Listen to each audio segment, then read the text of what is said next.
Hello, everyone, and welcome to the Sustainable Finance Podcast. My name is Paul Ellis, and I'm your host for these programs about developments in this fast-growing industry. The Wall Street Green Summit is a two-day deep dive into sustainability at scale. We gather the experts and share their knowledge. I'm quoting Peter Fusaro, who launched this annual event in 2002 for the benefit of investors, asset managers, and founders in climate tech, clean energy solutions, and solving new problems in sustainability.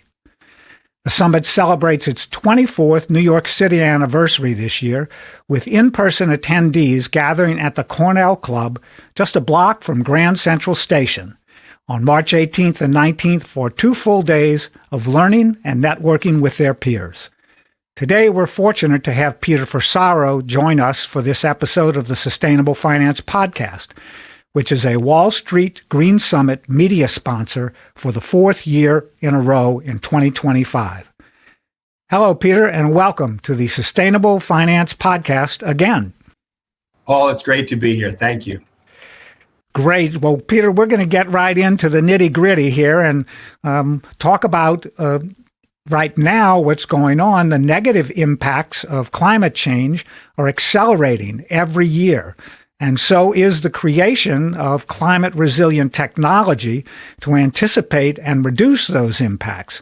So please tell our followers some of the new topics and emphasis for the upcoming Wall Street Green Summit on March 18th and 19th. Yes, we've been covering AI and sustainability for the last 5 years, but we're doing a deeper dive this year on AI, specifically AI for methane emissions. Methane is 20 times the intensity of CO2. AI for the grid. We're talking about microgrids, and the grid resilience issue is starting to percolate, specifically because of data farms and the increased use of AI. So we're kind of tracking that.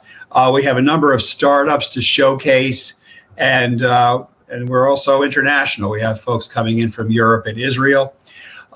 We could also cover the carbon markets as usual and decarbonization. We have a couple of takes on that. The issue is that we're losing time.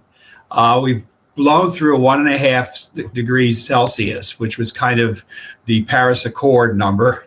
My number is always 2 degrees C, and it looks like we're having some of the more deleterious effects of climate change. So the climate tech solutions, which are a suite of solutions, are really more important now than ever before. Okay, now, Peter, we have a new administration coming in Washington. What do you think the impact of the new Trump regime will be on climate tech? Not very much. I've worked for 3 presidents, Ford, Carter, Reagan, when I was at the Department of Energy. Yes, one thing that will stop is the deployment of funding for the IRA, the climate bill. That's about half deployed, about half won't be deployed. They seem to have a lot of animus to the Green New Deal. There is no Green New Deal at the federal level.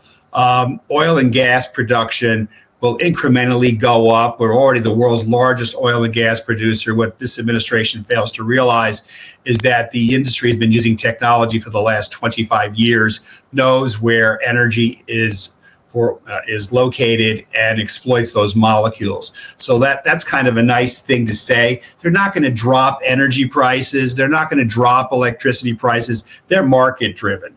So I don't think the impact will be as bad as people think it will be, specifically because the idea behind the IRA is to jumpstart the private sector.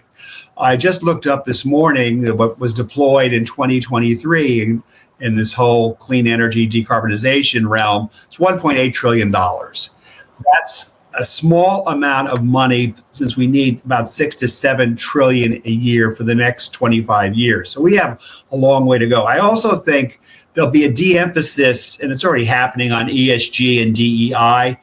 That's nice, but the point is we'll just rebrand them. So I actually look at the private sector driving this train, specifically sovereign wealth funds, high net worth and family offices, impact investors, and strategics.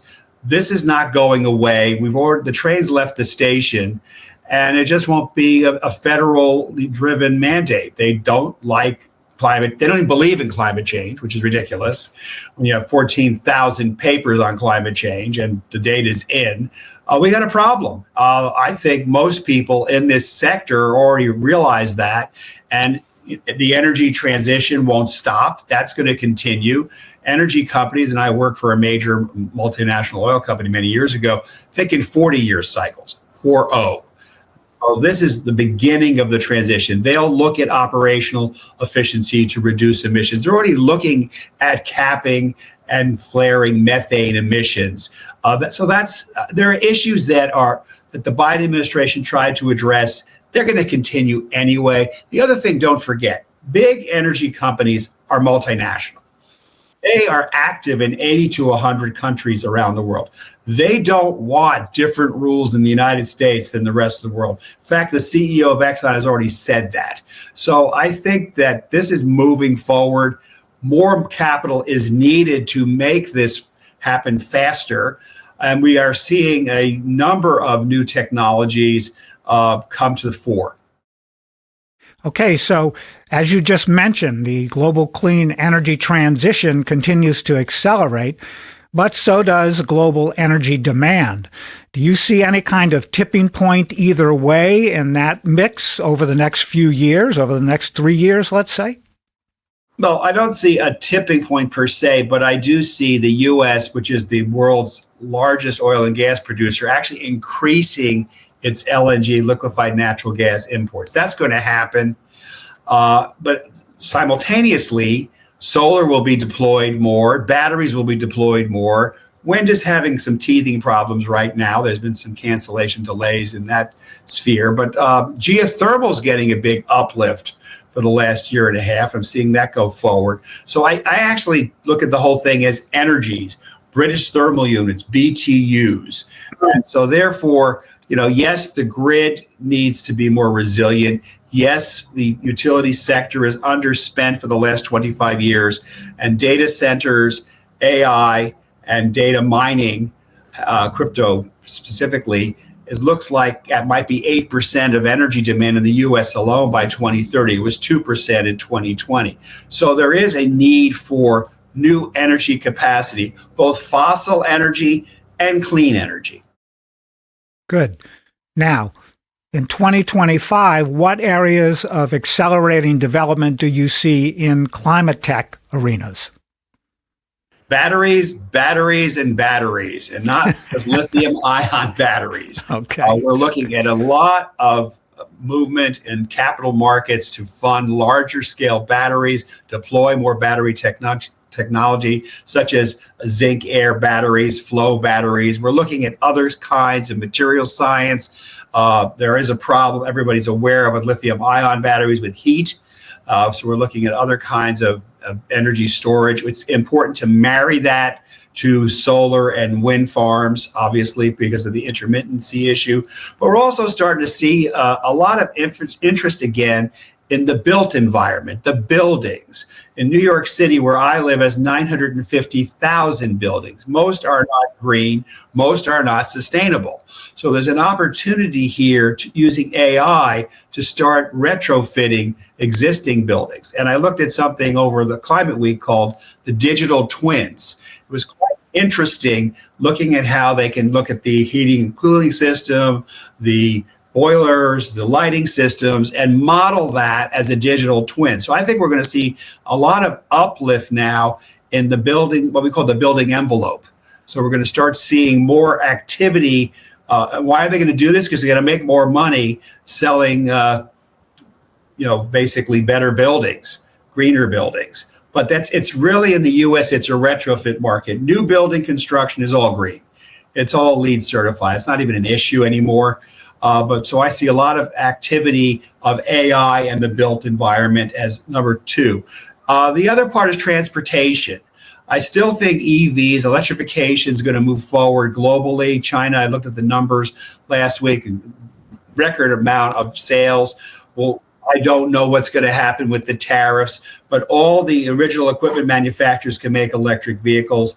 Hydrogen still kind of behind the curve, hydrogen fuel cell vehicles, hydrogen storage. But I'm seeing, trains running on hydrogen, ships running on hydrogen, but still an outlier. More mainstream will still be energy storage, solar, and a very vast use of AI for big data, large language models to use the data, which is going to become very important on how we model the next generation of technologies to be deployed.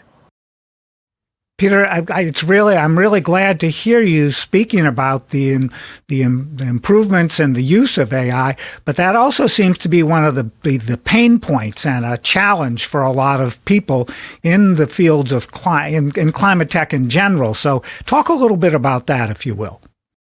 Well, it does use energy. That seems to be the big problem. Obviously, we've heard announcements of recommissioning idle nuclear capacity, including 3 Mile Island. We'll see. I've looked a lot at fusion recently, and it's very long dated, perhaps 2032, 2035. I actually see the more immediate need for the grid and for utilities will be natural gas and clean energy. They're not going to back away from existing infrastructure. And don't forget, corporations volitionally buy clean energy. They're not mandated to buy clean energy. Now, why are they doing that? Because they want to attract young talent. Young people are much more environmentally and sustainability conscious. So I've always said natural gas and renewables together. I think the coal age is over in the United States, not in the rest of the world. They're still burning a lot of coal in China.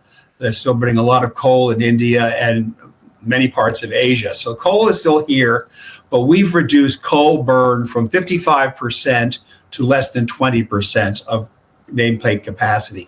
What is refilled there has been natural gas and renewables will continue to keep growing, specifically solar, wind, geothermal, and depending on the landscape of what part of the country. So, and here's the rub, more jobs and renewables are created in red states. So I don't think there's going to be a lot of pushback on investment tax credits, although who knows what the new omnibus bill is going to look like. I think it's going to be dead on arrival, having worked through the capacity of the House and Senate to get anything done, and it takes time and you have to compromise. So I actually think for the climate tech sector, it's still going forward. There's a lot of interest from strategic investors.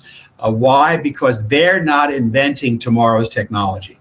They are buying technology companies that are, basically more advanced, are scaling and be commercialized. And we're seeing this across the board in every sector. So it's data, it's technology, and the finance is not a problem. There's plenty of money, capital available globally.